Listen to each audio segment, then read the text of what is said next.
To start your drawer, there's something we need to do before the box can be made or the drawer fronts or anything else.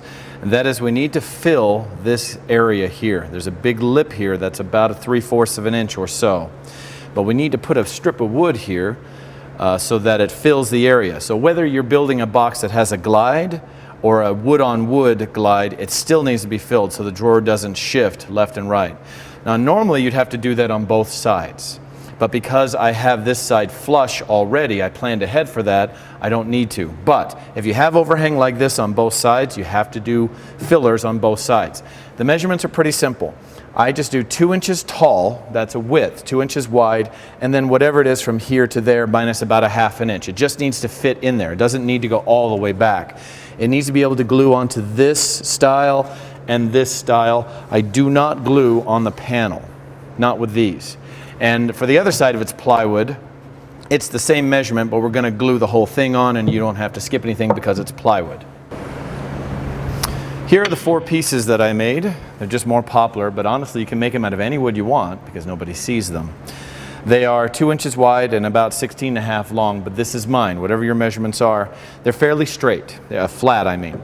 Now they fit fine, but the problem is they're too thick. They stick out into the opening a little bit, and I need it flush with this, with the inside of this face frame. Very simple. Take a sharp pencil again, sharp is always better, and you simply draw a line right there. Okay, now I know I have to plane it down that far. All that has to be gone. Now because I have 4 of them and they could be different, a lot of times they'll be just a touch different, I'm going to label it. This one would be number 1, this one's 2, and I'll just put a 2 right there just so I remember, and I'll repeat the process on the other drawer glides. Right.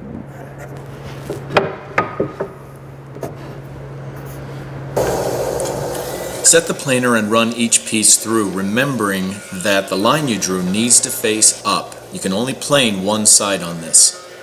As soon as you come to the line, pull that piece out. They won't all necessarily be the same.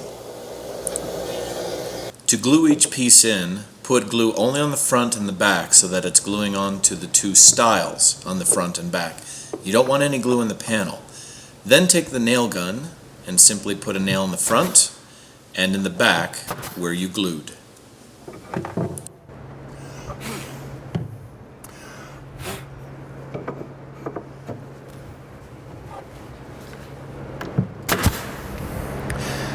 When it's time to actually put the glides in, you'll need a little bit of equipment. First of all, the glides, I've got 14s, 16s, and 20s, and you decide which length works. If none of them are good, we'll get something you do need. But to tell the difference, it's really hard to tell on a camera, but right here there's an indent that says CL. That means cabinet left. That's this side.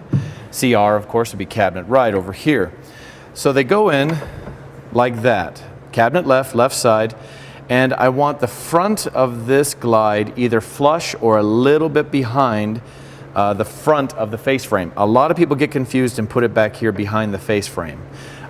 Your drawer would stick in 3/4 of an inch if you did that. So it needs to be flush with the front or even a 1/16 back, but that's it. And I want them even left and right.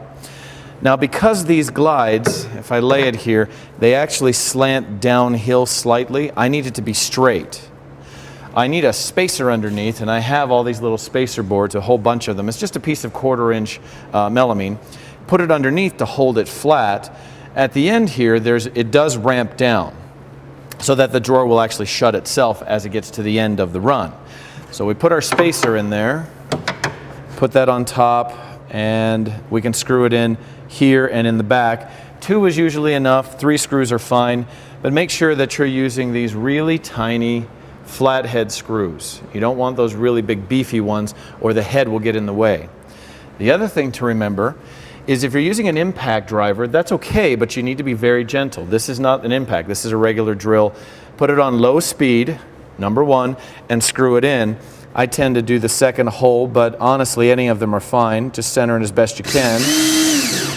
If you over tighten, especially with the impacts, the head of that is made in such a way that it's going to be recessed, but it's so close to the opening of the hole, it'll pop through. It'll go right through this and you got to pull it out and start over.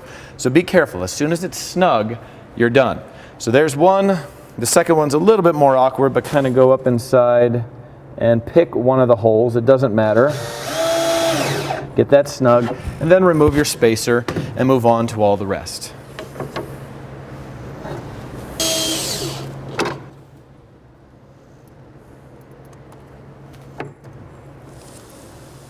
As you're putting your glides in, you can pick any hole that you want to put the screws in, as long as there's at least 2 of them in there.